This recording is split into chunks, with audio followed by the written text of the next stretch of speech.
Bonsoir la famille, bonsoir la famille. J'étais encore en train de... Je voulais encore faire une petite précision avant de me retirer définitivement pour ce soir. Vraiment, je dis que j'écoute des énormités, des insultes grossières que une dame balance à mon endroit. Des choses qu'elle dit à mon sujet, alors que pour de vrai, elle ne me connaît pas. On se connaît depuis le show qui a déclenché en septembre 2024 et au téléphone. On ne s'est jamais rencontrés.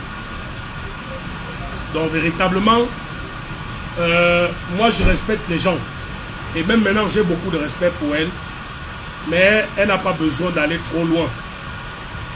Et comme je l'ai toujours dit, nous sommes tous dans le même monde. Et même les pygmées au Cameroun sont déjà instruits. Donc, elle ne peut tromper personne. Et elle et sa bande ne peuvent tromper personne.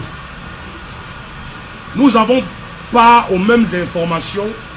Nous vivons dans la même société. Et tout ce que j'ai dit aujourd'hui, c'est ce que je disais en décembre 2024, lorsque j'ai eu certaines difficultés avec mon équipe. Et je voudrais dire que je ne connais pas quel est le problème particulier de cette femme. Mais son vrai combat, elle l'a dévoilé. Et on connaît son vrai combat. C'est qu'elle est derrière certaines situations infondées. Que je ne reconnais pas et que je ne reconnaîtrai jamais. Parce que c'est le mensonge. J'ai toujours travaillé. Et je voudrais rappeler à l'endroit de cette dame que j'ai une longue carrière de plus de 20 années, avec plusieurs albums à succès, que ma carrière n'a pas commencé en 2024 et que je n'ai pas besoin d'elle pour me mettre en studio. Parce que je n'ai pas de contrat avec elle, je n'ai pas d'accord avec elle. J'ai cru qu'elle pouvait jouer la médiation entre moi et l'éditeur et l'équipe avec laquelle j'ai travaillé au Cameroun. Mais tout ce qu'elle dit qu'elle a fait ne m'a apporté aucun succès sur le plan financier véritable. Ils vont fabriquer n'importe quoi, ils balancent sur les réseaux sociaux et ils pensent que tout le monde doit accepter ça. Personne n'est esclave sur la terre. Chacun doit pouvoir travailler et manger le fruit de son travail. Si vous êtes couturier et que vous fabriquez un vêtement et que votre vêtement est vendu, on doit vous donner la part qui vous revient. Nous avons un frère au Cameroun qui s'appelle le pasteur Ekoumananga François, qui est l'auteur du Bombe François. Si vous vendez Bombe François n'importe où au Cameroun, monsieur François, qui est le propriétaire du Bombe François, va recevoir un pourcentage. Donc si vous vendez et vous exploitez Viviane n'importe où, Rinsemé, l'auteur-compositeur, doit recevoir ce qui lui revient de droit. Donc à l'endroit de cette dame encore et des autres, je dis, je ne m'en dis rien. Je ne demande que ce qui est encadré par le droit international et le système international par rapport à mon domaine d'activité. L'activité, cette activité que je fais depuis plus de 20 ans et à travers laquelle j'ai apporté beaucoup de bien-être et de bonheur à beaucoup d'êtres, à plusieurs personnes dans le monde entier, en Afrique et même ici au Cameroun. Et je voudrais dire à cette dame, même si elle est médecin, je n'ai pas besoin de ses conseils. Parce qu'elle a montré ses limites. Elle dit qu'elle va me déposer, elle va me tuer sur les réseaux sociaux. Mais ce n'est pas elle qui m'a construit. Ce n'est pas elle qui m'a bâti. Je n'ai pas besoin de... Je n'ai plus besoin de son aide. Je l'ai dit clairement. Il y a plein d'autres artistes dans le monde. Qu'elle sorte de mes affaires. Quand elle est rentrée dans mon affaire, certainement ce n'était pas pour m'aider. C'était pour m'enfoncer. C'était pour me détruire. C'était pour me crucifier. Et elle montre son vrai visage. Et tout ce que j'ai toujours pensé à un moment donné, parce qu'en réalité, depuis plus d'1 an qu'elle est dans cette affaire, ça n'a rien produit, ça n'a rien apporté. Elle nous parle de carrière. Me concernant, je suis un artiste de carrière. J'ai plusieurs albums au compteur. J'ai plusieurs titres au compteur. Viviane n'est que la prémisse de mes chansons. Et si vous avez plusieurs enfants et qu'on vous arrache votre premier-né, vous n'allez pas le laisser parce que vous avez d'autres enfants. Vous allez vous battre pour récupérer votre premier-né. Et jamais je ne laisserai mon premier-né Viviane à qui que ce soit. Et je ne demande rien à madame, à cette dame. Je demande des comptes. à ceux qui ont cheminé et travaillé avec moi. Maintenant, il ne faut pas qu'elle profite de la pluie pour chier le torrent. Moi, je la respecte. Elle est ce qu'elle est. Moi, je suis là où je suis. Que chacun reste à sa place, qu'elle laisse ma vie tranquille. Ma vie n'est pas sa vie. Oui, elle m'a tellement aidé. Elle a beaucoup fait pour moi. Mais voilà le résultat. Je suis dans la position où vous voyez. Elle parle du marabout parce que c'est ce qui les arrange. C'est ce qui les arrange. Elle et sa personne avec qui il fabrique toutes sortes d'histoires. Mais je vous ai donné ma version des faits par rapport à cette histoire. Sur le plateau de M. Bizou, sur la tomate. Et c'est une version qui est claire et qui est vraie. Donc tout ce qu'on a dit est faux. Et j'ai contredit. Et je voudrais conclure en disant que ce que je vis, ce n'est pas parce que je suis méchant, négatif, ingrat, tel que cette dame prétend avec ses compagnons et tous ceux qui la soutiennent dans sa démarche de lynchage, d'acharnement et d'animosité. Mais c'est tout simplement parce qu'on profite de cette situation de vulnérabilité, cette situation défavorable dans laquelle je suis. Et quand je parle de la situation, je ne parle pas que du handicap. Beaucoup de personnes comprennent et savent de quoi je parle. Et je voudrais dire à cette dame qu'elle continue de se moquer de moi, mais je n'ai plus besoin d'elle. Je n'ai plus besoin de ses services, de son coup de main. Elle dit qu'elle m'a souvent envoyé. Les coordonnées YouTube qu'elle m'a envoyées, ce sont eux qui contrôlent la chaîne. Et c'est eux qui mangent l'argent. Je n'ai jamais touché un franc. L'argent qui est entre ses mains, qu'elle fasse de ça ce qu'elle veut. Qu'elle se paye pour tout le travail qu'elle prétend avoir fait pour moi.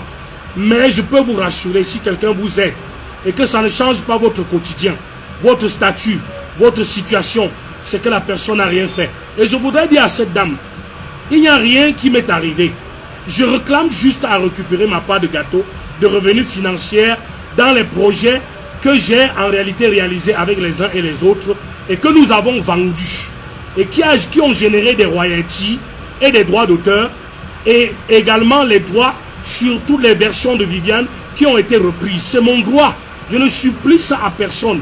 Quand j'ai fait la sortie pour demander de l'aide, ce n'était pas l'argent. C'était pour demander que les personnes qui peuvent me donner coup de main, pour que je récupère ce qui me revient de droit, puissent le faire. Elle a dit également autre chose, qu'elle j'ai contacté l'éditeur via un aîné. Quand il est venu au Cameroun, c'est elle qui a dit qu'il fallait qu'on me remette en studio. Faux. C'est moi-même qui ai décidé de contacter l'éditeur dans un esprit d'apaisement. J'ai fait la même chose avec Easy Consulting, qui est la société qui me suivait, en partenariat également avec l'autre société des États-Unis. Je suis allé les rencontrer parce que j'estime que nous sommes tous des frères et que même s'il y a des incompréhensions et des différences, on peut toujours s'asseoir autour d'une table et discuter. Il n'était pas question pour moi de retravailler avec les gens, mais il était question de faire la reddition des comptes et qu'on se sépare en bons termes. Et je vous ai dit ce que j'ai fait pour récupérer mes accès Facebook et TikTok. Les coordonnées YouTube qu'elle prétend m'avoir remis, dont elle prétend qu'elle m'a remis, qu'elle me les a remises, je n'ai jamais profité quoi que ce soit de cette chaîne jusqu'à aujourd'hui. Ça veut dire que les gens pensent que vous êtes un esclave. Vous allez travailler, ils vont vendre, ils vont manger, ils vont prendre les droits d'auteur, ils vont prendre les royalties, ils vont prendre tout ce que les revenus Orange. Si une marque déposée utilise votre chanson, ils vont prendre les revenus manger et vous allez passer votre temps à travailler. C'est de la malhonnêteté, madame. C'est de l'abus, c'est de l'injustice, c'est de l'oppression. Il faut arrêter ça. Vous êtes puissant, mais il faut utiliser votre pouvoir, votre puissance pour véritablement aider à ce que la situation de ceux que vous voulez aider change. Et non pas pour davantage enfoncer les gens. Vous dites que vous allez me faire taire. Vous allez me faire taire avec quoi? Est-ce que c'est vous qui m'avez créé? Je vous respecte. Je n'ai rien contre vous. Vous ne me nourrissez. Ce n'est pas vous qui me nourrissez. Donc pourquoi est-ce que vous allez me menacer jusqu'à dire que si je me prononce encore sur les réseaux sociaux? C'est vous, Mark Zuckerberg, c'est vous, Elon Musk, c'est vous qui avez créé les réseaux sociaux. Les réseaux sociaux, c'est pour tout le monde. Vous m'insultez, mais moi je vous parle avec respect. Vous m'avez traité de tout, de gros porc, de tout. Je ne vous insulte pas, madame. Je vous respecte.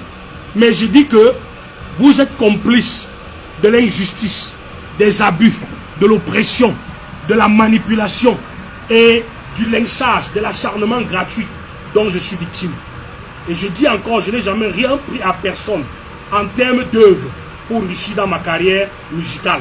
Je vous le dis encore aujourd'hui. Parce qu'en réalité, on connaît votre vrai combat depuis longtemps. En réalité, on connaît.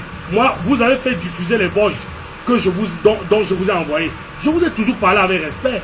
Même maintenant, je vous parle avec respect. Mais ça ne m'empêche pas de vous dire la vérité.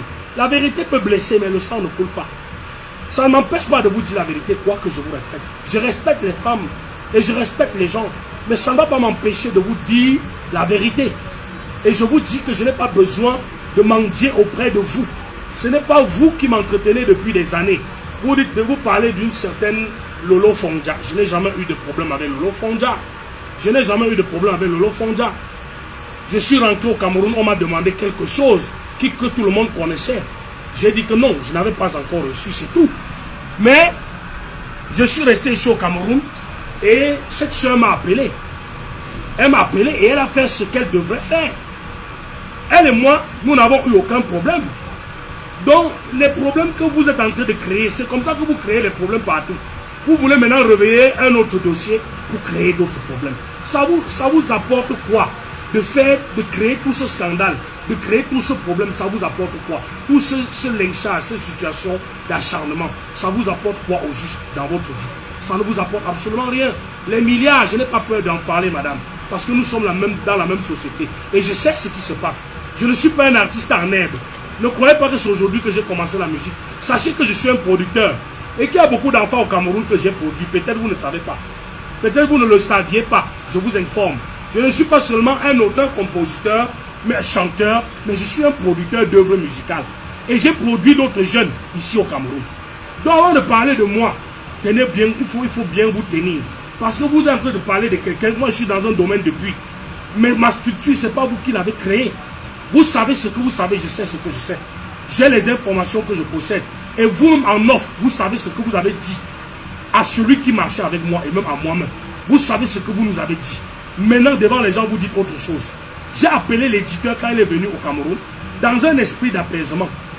De la même manière que j'ai appelé les frères de l'autre société qui m'accompagnent. Vous dites que je suis manipulateur, j'ai divisé les deux sociétés. Vous voyez comment vous mentez, vous répandez la haine de gauche à droite. Les deux sociétés, nous avons signé un contrat au même moment. Parce que je collaborais avec, je discutais déjà avec l'autre agence au Cameroun. Et c'est même eux qui ont contacté l'éditeur aux États-Unis lorsqu'un aîné m'a demandé de se rapprocher de ce dernier. C'est la société qui est au Cameroun qui les a contactés. Parce que je discutais déjà avec eux ici au Cameroun. Donc vous voyez comment vous mentez et à travers le mensonge, vous répandez la haine de gauche à droite. Vous profitez quoi quand vous faites ça? Vous profitez absolument quoi?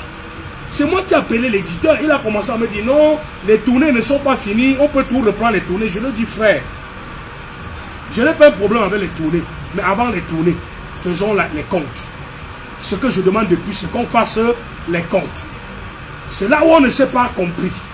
Et puis, le téléphone s'est arrêté. C'est moi qui ai appelé. J'ai appelé à 2 reprises. Et un autre jour, il a dit qu'il voulait lui-même qu'on se voie. Mais on n'a pas pu s'entendre au téléphone. Si on ne s'entend pas au téléphone, ça veut dire que ce n'est pas en présentiel qu'on devait se comprendre. Parce qu'on était sur deux longueurs d'ombre différentes. On n'était pas sur la même longueur d'ombre. Parce que mon problème a été toujours que pour qu'on avance sur d'autres sujets, il faut d'abord réparer le problème qui a créé tout le désordre. L'éditeur, il était question qu'il fasse le rapport financier après chaque 3 mois. Et la dame qui parle aujourd'hui n'était pas avec nous. Elle ne sait pas ce que nous nous sommes dit et tenu comme promesse. Donc en réalité, moi je n'ai rien contre elle. Je n'ai pas signé d'accord avec elle. Je n'ai pas de contrat avec elle. Elle trouve qu'elle a beaucoup fait pour moi. Mais tout ce qu'elle a fait pour moi n'a jamais rien changé par rapport à ma situation. Elle ferait mieux donc de se faire payer avec le peu d'argent qu'elle a. J'estime pour moi que ça ne représente qu'elle contre personne. Maintenant, si elle veut s'acharner contre moi, d'ailleurs, c'est quelque chose qu'ils ont toujours fait derrière avec ces gens. Et moi, rien n'a changé par rapport à ma situation.